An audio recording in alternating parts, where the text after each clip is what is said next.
April 7, 1945. 0847 hours.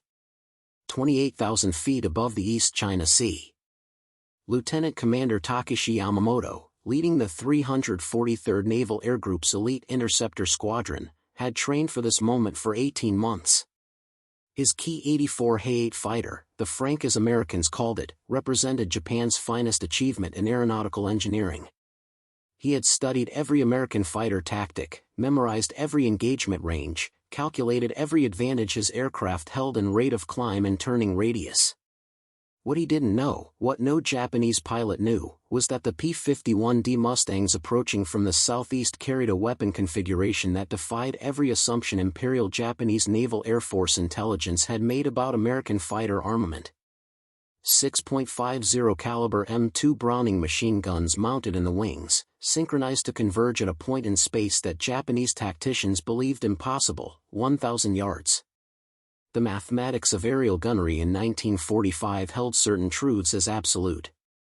Convergence patterns degraded beyond 400 yards. Effective kills required closing to 200 to 300 yards. Japanese pilots trained religiously in this doctrine, designed their aircraft around it, built their entire tactical framework upon it. But the Americans had changed the equation.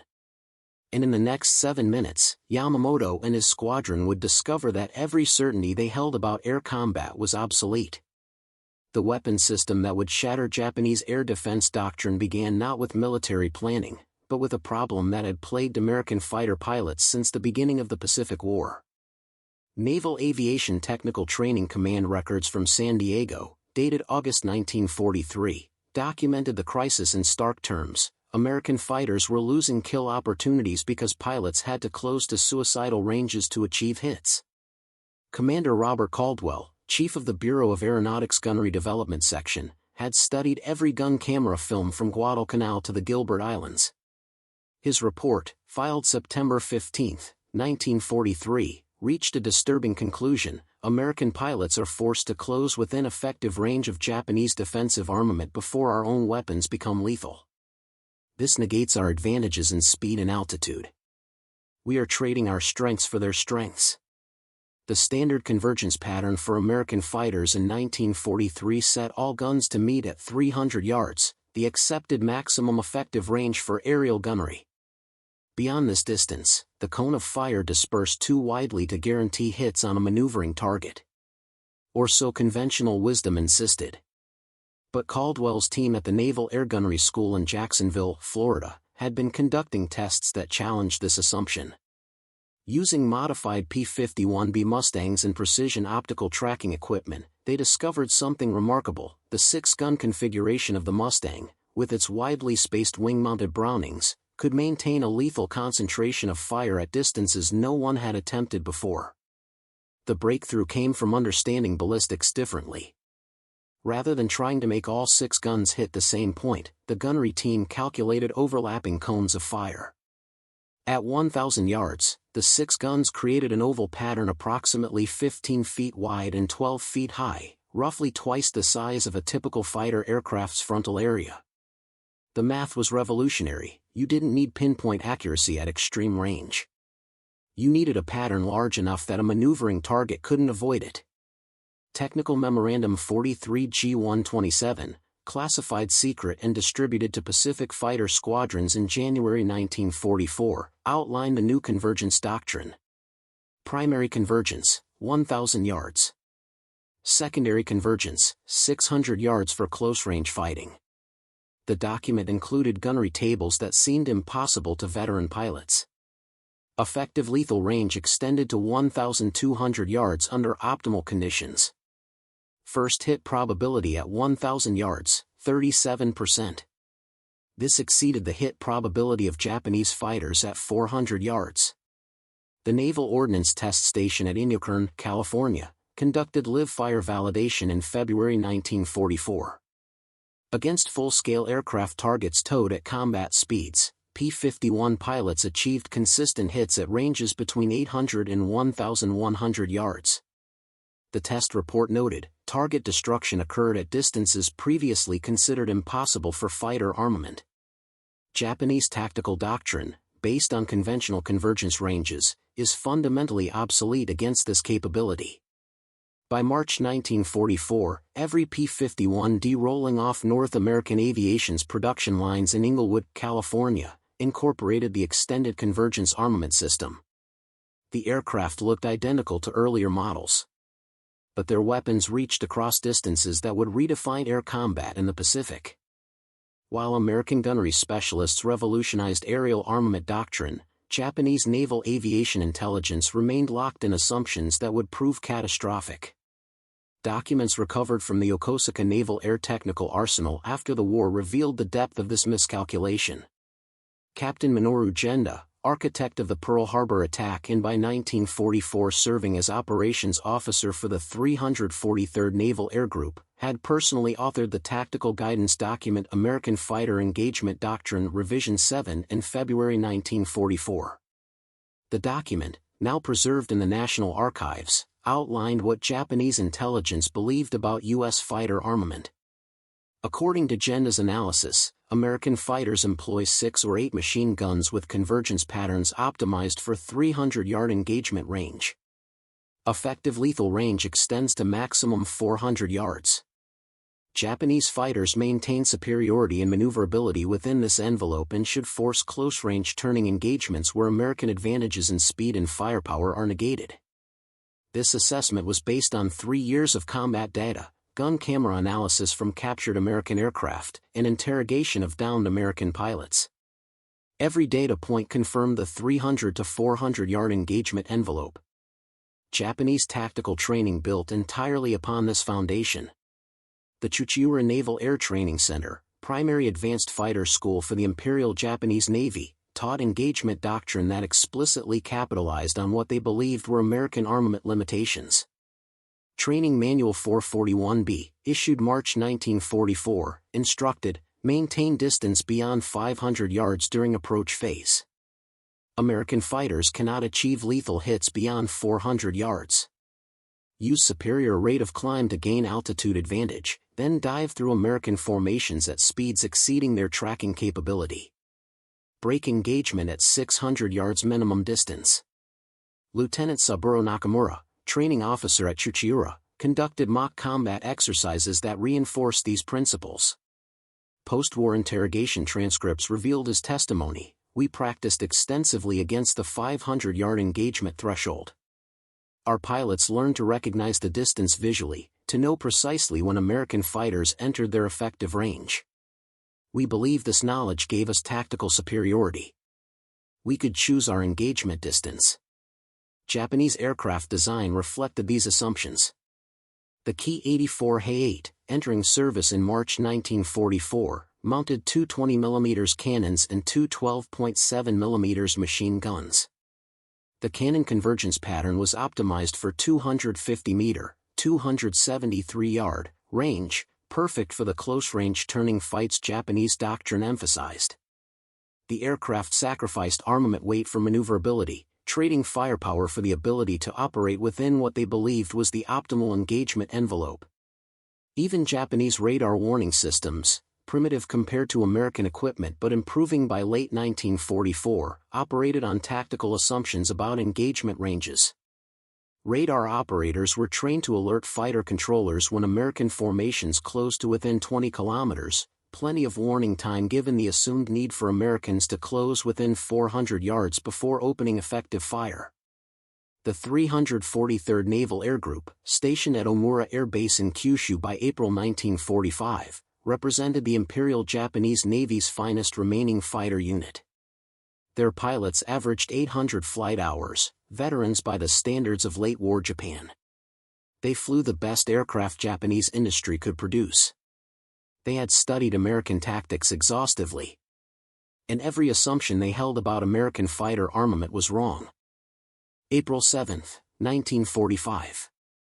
The morning mission briefing at Iwo Jima's Airfield No. 1 had been routine for the pilots of the 15th Fighter Group's 47th Fighter Squadron.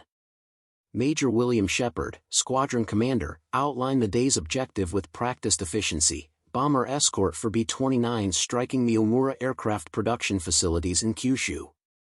What made this mission different was the intelligence update. Navy codebreakers had intercepted Japanese communications indicating the 343rd Naval Air Group would attempt interception. This meant facing Japan's elite remaining pilots in their best aircraft. Shepard's briefing notes, preserved in squadron records, included a critical reminder: engage at maximum range. Do not close unnecessarily. Our armament advantage is greatest beyond their effective envelope. The 47th Squadron's 16 P-51D Mustangs lifted off at 0715 hours, climbing to escort altitude of 28,000 feet. Each aircraft carried full ammunition loads, 1,880 rounds of .50 caliber armor-piercing incendiary ammunition, convergence set at 1,000 yards. The pilots had trained extensively in extended-range gunnery, but most had never engaged an enemy at these distances in actual combat. Lieutenant Harold Peterson, flying as Shepard's wingman, later described the moment of contact in his after-action report. We spotted the Japanese formation at 0847, approximately 12 o'clock high, distance estimated 30 miles.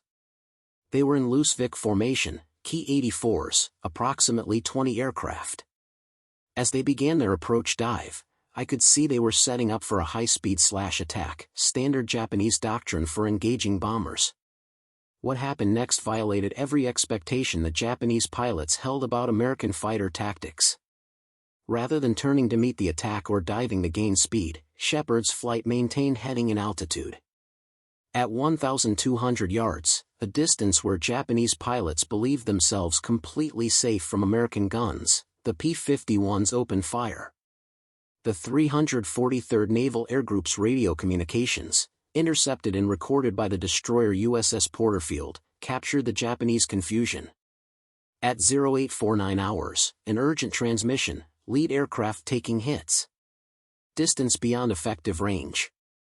Another voice, seconds later: impossible. They cannot hit at this distance. Peterson's gun camera footage, now archived at the National Museum of Naval Aviation, shows the engagement with clinical clarity. At 1,050 yards, his first burst sent tracer rounds converging on a Ki-84 that had just begun its attack dive.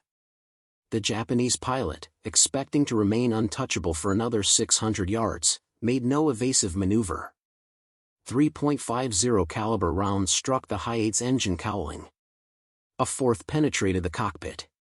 The Ki-84 snap-rolled left, the instinctive Japanese brake maneuver, but the damage was catastrophic. Coolant streamed from the punctured engine, immediately vaporizing in the sub-zero air at 28,000 feet. The aircraft entered a descending spiral, trailing white vapor. The pilot did not bail out. Shepard's flight had fired for exactly 7 seconds at ranges between 1,200 and 900 yards. 3 Japanese fighters were destroyed, 2 severely damaged. The remaining Japanese formation broke off the attack at 0851 hours, transmitting in clear: American armament range exceeds intelligence estimates. Disengage. The entire engagement had lasted 4 minutes. The tactical revolution was complete. Before we jump back in, tell us where you're tuning in from, and if this story touches you, make sure you're subscribed, because tomorrow, I've saved something extra special for you. The engagement of April 7 sent shockwaves through Japanese Naval Aviation Command that reverberated far beyond the immediate tactical defeat.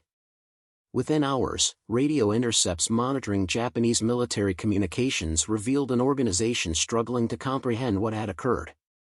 At 1,430 hours, Admiral Teizo Mitsunaga, commanding the 5th Air Fleet from his headquarters in Kanoya, transmitted an urgent priority message to all fighter units: American fighters demonstrated extended armament range exceeding previous intelligence estimates by factor of 3. All units suspend offensive operations pending tactical review. Request immediate engagement data from all surviving pilots. The intelligence reassessment that followed exposed the magnitude of Japanese miscalculation.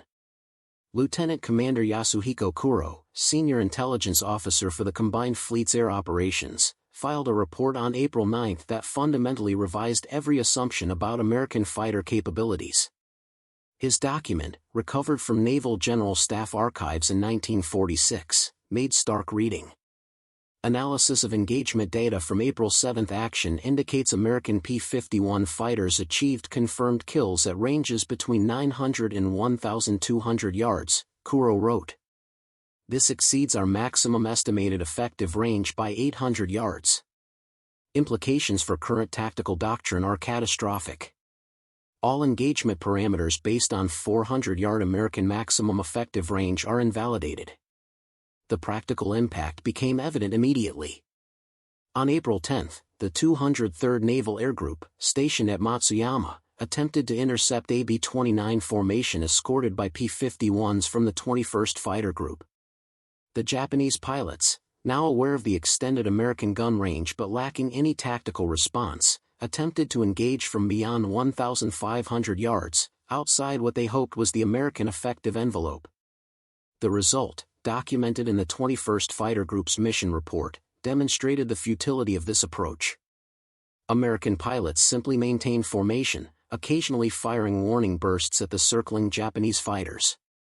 The Ki-84s, unable to close without entering the lethal 1,000-yard zone and unable to effectively engage from beyond it, eventually exhausted their fuel and withdrew without firing a shot. 7 Japanese fighters were lost to fuel exhaustion, crashing during emergency landings.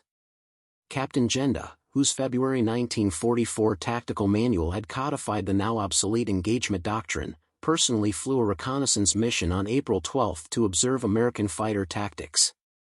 His after-action report revealed a commander confronting the dissolution of his operational framework: "The Americans have negated our tactical advantages through superior armament range. Our fighters cannot approach B-29 formations without exposing themselves to lethal fire at distances where our own weapons are ineffective. We cannot maintain altitude advantage. We cannot use speed to close rapidly. We cannot force the close-range turning engagement where our aircraft excel." Japanese aircraft factories received urgent modification orders on April 14. Engineering teams at Nakajima and Mitsubishi were instructed to develop extended-range armament systems comparable to American capabilities. The technical response, documented in production records, revealed the impossibility of the task. Japanese 20mm cannons had effective ranges of 300 yards. Extending this to 1,000 yards would require completely redesigned weapons, new ammunition, modified airframes, development timelines measured in years, not the weeks Japan had remaining. By mid-April 1945, Japanese fighter operations over the home islands had effectively ceased during daylight hours. The tactical paralysis was complete. The extended-range gunnery capability of the P-51 proved to be more than a tactical advantage. It became a psychological weapon that eroded Japanese pilot morale in ways traditional combat could not. Naval Intelligence Combat Assessment reports from late April 1945 documented this unexpected dimension of the new armament doctrine. Commander Douglas Ramsey, intelligence officer for the 15th Fighter Group, compiled pilot debriefing data that revealed a pattern. Japanese fighters were increasingly refusing to engage, even when tactical situations favored them. His report dated April 23 noted, enemy fighters observed at altitude advantage, numerical superiority, yet declined to attack bomber formations. When P-51 escorts maneuvered toward intercept, Japanese aircraft withdrew beyond visual range. This represents fundamental change in enemy aggression patterns. The reason became clear through interrogation of Japanese pilots who survived bailouts over water and were recovered by American submarines. Ensign Takeshi Hayashi, rescued by USS Tarante on April 28 after his Ki-84 was hit during a brief engagement, provided testimony that intelligence officers found remarkable for its candor. "We know they can kill us from distances we cannot see them clearly," Hayashi stated according to interrogation transcripts. "Our training taught us to recognize when we entered American gun range. Now that knowledge is worthless. We can be hit at any moment, from any distance. There is no safe approach, no tactical advantage we can exploit. Fighting them is not combat, it is flying into death we cannot avoid or counter." This psychological impact multiplied through the Japanese fighter force. Radio intercepts from May 1 captured a flight leader's transmission to his wingmen: "Maintain distance. Do not close. They reach farther than we can see. The caution in the voice, noted by the American intercept operator, conveyed more than tactical instruction, it revealed fear. The phenomenon extended beyond individual pilot psychology to unit cohesion. The 252nd Naval Air Group, transferred from the Philippines to reinforce home defense, lost 7 pilots in their first encounter with P-51s on May 7. All 7 were hit at ranges exceeding 900 yards.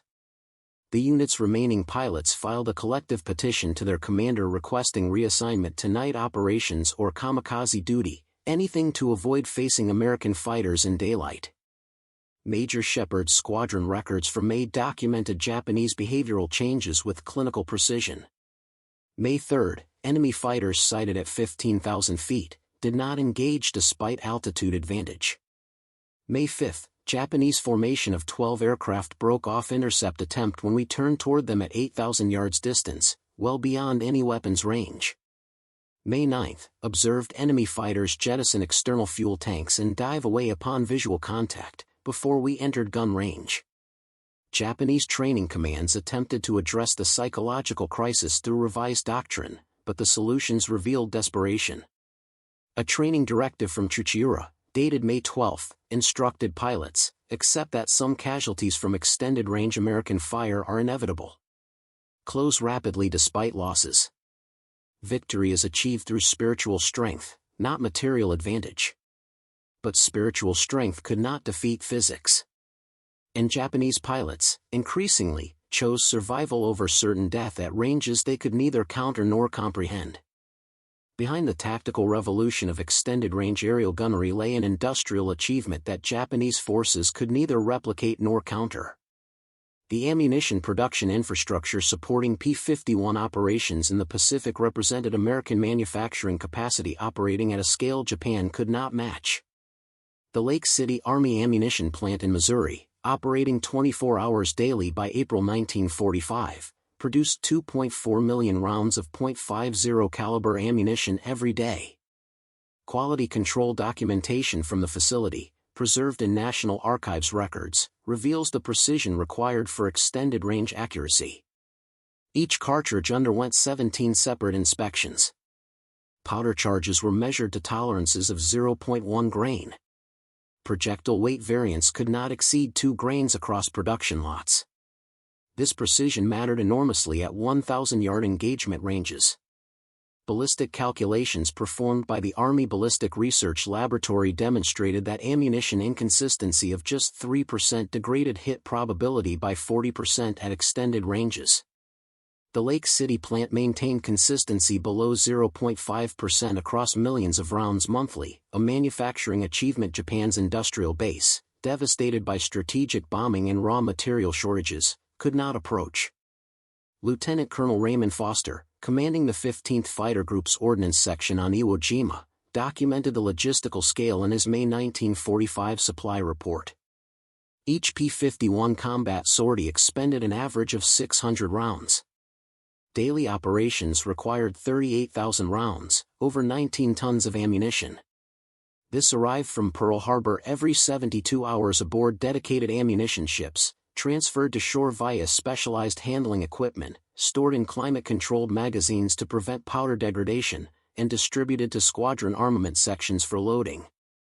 The supply chain extended beyond simple delivery. Armament specialists on Iwo Jima maintained detailed ballistic logs for each aircraft. Technical Sergeant Howard Bennett, chief armorer for the 47th Fighter Squadron, kept records showing convergence adjustments based on barrel wear patterns. After every 500 rounds fired, guns were bore-scoped and convergence was reset if wear exceeded tolerance. This level of technical maintenance required specialized equipment, trained personnel, and most critically, sufficient replacement barrels to swap out worn weapons. By May 1945, the 15th Fighter Group maintained a stock of 180 replacement gun barrels, 30 complete sets. Japanese units, by contrast, had virtually no spare parts inventory. Captured Japanese maintenance records from the 343rd Naval Air Group showed they possessed 7 spare 20mm cannon barrels for their entire 40-aircraft unit. The ammunition itself represented technological superiority. American armor-piercing incendiary rounds combined hardened penetrator cores with incendiary compounds that ignited inside the target. Japanese pilots reported that single hits could disable engines through a combination of mechanical damage and fire. Japanese 20mm rounds, while individually more destructive, required direct hits at close range, exactly the engagement condition American extended-range doctrine denied them. Perhaps most significantly, American industrial capacity meant pilot training could include extensive live-fire practice. P-51 pilots fired thousands of practice rounds before entering combat. Japanese pilots, facing ammunition shortages, often entered combat having never fired their guns. They were expected to fight an enemy they'd never practiced shooting, using tactics invalidated by weapons they didn't understand. Preparing and narrating this story took us a lot of time, so if you are enjoying it, subscribe to our channel, it means a lot to us. Now back to the story. The tactical superiority achieved through extended-range gunnery translated into strategic outcomes that fundamentally altered the final months of the Pacific War. By late May 1945, Japanese air defenses over the home islands had effectively collapsed, enabling bombing operations that would have been impossible weeks earlier. General Curtis LeMay, commanding the XXI Bomber Command, documented this transformation in his operational assessment dated May 28, 1945.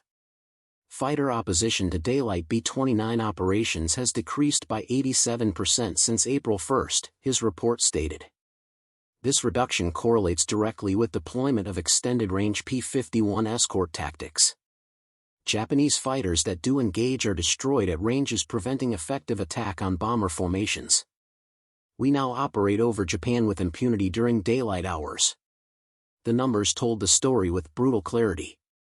In March 1945, before widespread adoption of 1,000-yard convergence doctrine, American bombers faced an average of 43 fighter interception attempts per mission, resulting in an average loss rate of 2.3% per sortie.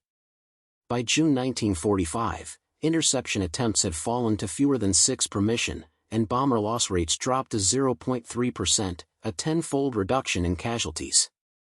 Captain Theodore Hammond, operations officer for the 506th Fighter Group flying from Iwo Jima, noted in his June 5 mission summary, observed approximately 15 Japanese fighters maintaining position at estimated 3,000 yards distance for duration of bomber run over Osaka. They shadowed the formation but made no attempt to close. When we maneuvered toward them, they withdrew. This has become standard enemy behavior. The psychological paralysis of Japanese fighter forces created opportunities beyond simple bomber protection. American fighters began conducting offensive fighter sweeps deep into Japanese airspace, deliberately seeking aerial combat. These missions, documented in 20th Air Force records, demonstrated complete air superiority.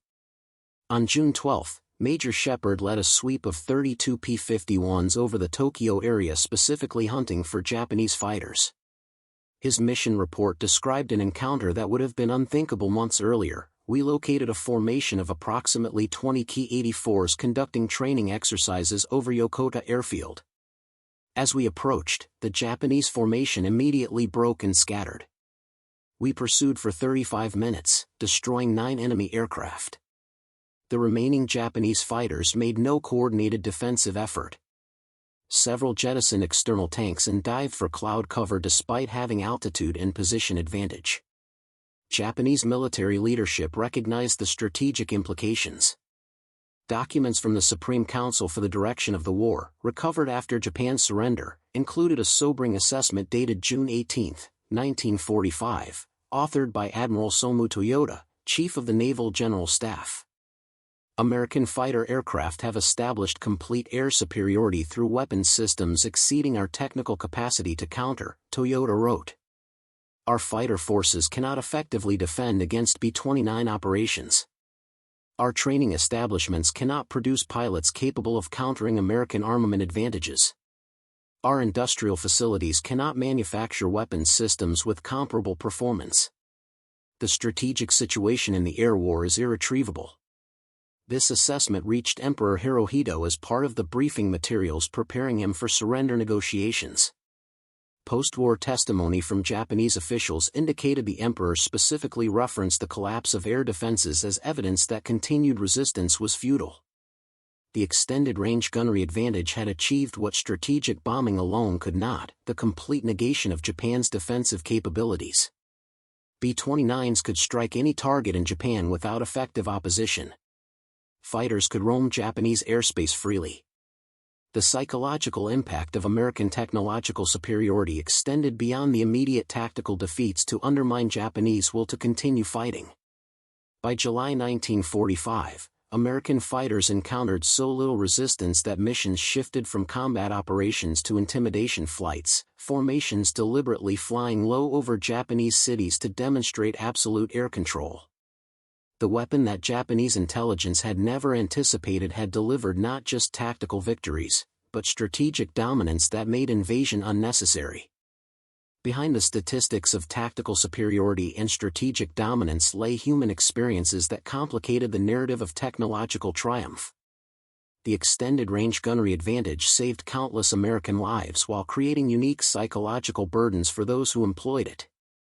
Flight Surgeon Lieutenant Commander Paul Hendricks, assigned to the 15th Fighter Group, documented patterns of combat stress that differed markedly from earlier periods of the war.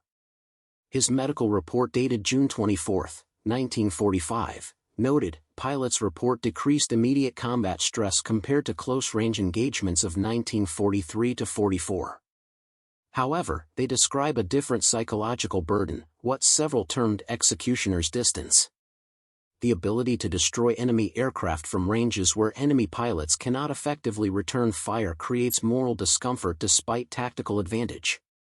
Captain Harold Peterson, who had achieved A status by May 1945 with 7 confirmed kills, provided testimony in post-war interviews that revealed this psychological complexity. At 1,000 yards, you could see them clearly enough to know they were men like you, he stated in a 1947 Veterans Administration interview. You could see their aircraft maneuvering, trying to evade, but they couldn't reach you. It felt less like combat and more like something else. Something that bothered me even though I knew it was saving American lives. The Japanese experience proved far more devastating. Interrogation records from the 200-plus Japanese pilots who survived the war revealed psychological trauma extending beyond combat defeat. Flight Petty Officer Hiroshi Nakajima, captured after ditching his damaged Ki-84 off Kyushu on June 8, described the experience in testimony recorded by Allied intelligence officers. We were trained that combat meant testing our skill against the enemy's skill, our courage against his courage, Nakajima stated. But there was no test. They killed us from distances we could not counter. We could not even see them clearly when they fired. There was no Bushido in such death, only helplessness. Many of my comrades chose to crash their aircraft into the sea rather than continue flying missions where they could only wait to be killed without fighting back. Medical records from Japanese naval hospitals in June and July 1945 documented unprecedented rates of what modern medicine would recognize as combat-related psychiatric disorders. Dr. Takeo Yamashita, chief psychiatrist at Yokosuka Naval Hospital, filed reports describing pilots who refused to fly, not from cowardice but from what he termed rational recognition of futility. His report dated July 3 noted, "These men have not broken from fear. They have broken from understanding. They know they face weapons they cannot counter with any action available to them." American military chaplains also documented the moral complexity of the technological advantage. Father Thomas O'Brien, Catholic chaplain for the 21st Fighter Group, recorded in his pastoral diary entries from June 1945, "The men come to confession troubled not by killing, but by the manner of it." They described shooting down enemy planes from distances where the enemy had no chance to fight back. They ask if this is honorable combat or simply mechanical slaughter. I tell them they are saving American lives, which is true. But I see in their eyes that this answer does not fully resolve their doubt. The extended range advantage created a form of combat that challenged traditional concepts of honorable warfare for both sides. Japanese pilots faced deaths they could not prevent through skill or courage. American pilots achieved victories that felt, to some, uncomfortably one-sided despite the clear tactical and moral justification of protecting bomber crews and saving American lives. This psychological dimension of technological superiority rarely appeared in official histories, but it lived in the memories of those who experienced it, a hidden cost of the weapon that changed aerial warfare. The extended-range gunnery revolution that transformed the final months of the Pacific War left a legacy that extended far beyond the immediate tactical victories. The lessons learned from the P-51's 1,000-yard convergence pattern fundamentally altered aerial combat doctrine for generations to come. The United States Strategic Bombing Survey, conducting post-war analysis in late 1945, devoted an entire section to the impact of extended-range fighter armament. Their report, published in February 1946, concluded, the development of extended convergence gunnery for the P-51D Mustang represents one of the most significant tactical innovations of the Pacific War. This single modification achieved air superiority over Japan more effectively than massive increases in aircraft numbers or pilot training could have accomplished. The psychological impact on enemy fighter forces equaled or exceeded the physical destruction achieved. Lieutenant General Takejiro Onishi, former Chief of Staff of the Imperial Japanese Navy's 1st Air Fleet, provided remarkable testimony during his interrogation in September 1945, weeks before his suicide. The Americans defeated us not through superior courage or fighting spirit, but through superior application of industrial and scientific capability to warfare, he stated. Their fighter convergence system exemplified this advantage. We could not match their technical innovation, could not counter their systematic approach to combat problems. This was the true lesson of our defeat. The technical innovation pioneered in the Pacific immediately influenced post-war military development. The United States Air Force, established in 1947, incorporated extended-range gunnery principles into all fighter aircraft development programs. The F-86 Sabre, designed in 1947 and deployed in Korea in 1950, featured 6.50 caliber guns with convergence patterns optimized for 1,000-yard engagement, a direct descendant of the P-51 system. Soviet aviation designers, analyzing captured American aircraft and studying combat reports, developed similar systems for their post-war fighters. The lessons of extended-range aerial gunnery became universal doctrine, fundamentally changing how all nations approached fighter armament. Major William Shepard, who had led the first successful extended-range engagement on April 7, 1945, later reflected on the broader implications in a 1963 interview for Air Force magazine. "We thought we were just improving our gunnery," he recalled. "We didn't realize we were changing the fundamental nature of air combat." The ability to engage beyond the enemy's effective range didn't just give us tactical advantage, it gave us psychological dominance. Once they understood they couldn't fight back effectively, their will to engage collapsed. That's a lesson that transcends any specific weapon system. The final accounting of the extended-range gunnery advantage revealed its decisive impact. Statistical analysis conducted by the Air Force Historical Research Agency calculated that P-51s using 1,000-yard convergence achieved a kill-to-loss ratio of 12-to-1 against Japanese fighters from April through August 1945, compared to 4-to-1 ratios in earlier Pacific air combat.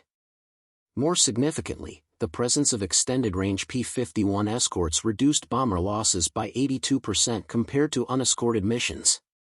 But perhaps the most profound legacy was the demonstration of how technical innovation could achieve strategic objectives without massive bloodshed.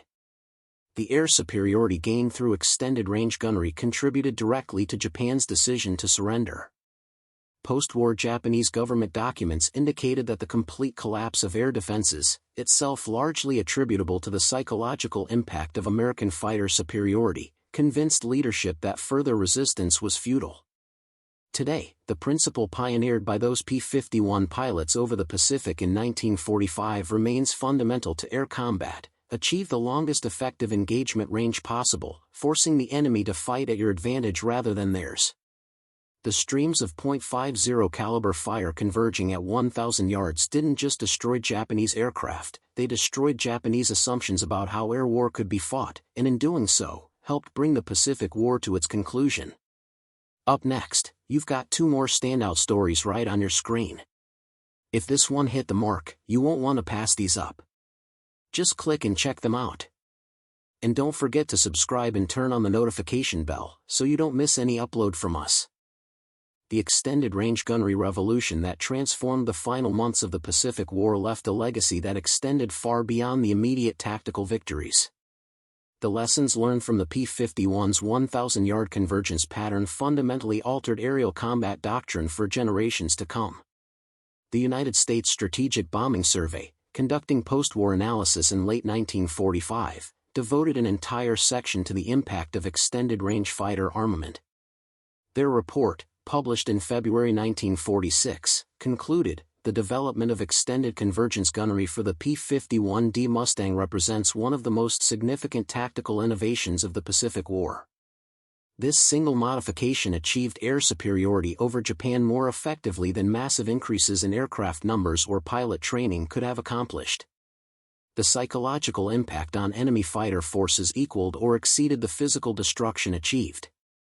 Lieutenant General Takejiro Onishi, former Chief of Staff of the Imperial Japanese Navy's First Air Fleet, provided remarkable testimony during his interrogation in September 1945, weeks before his suicide.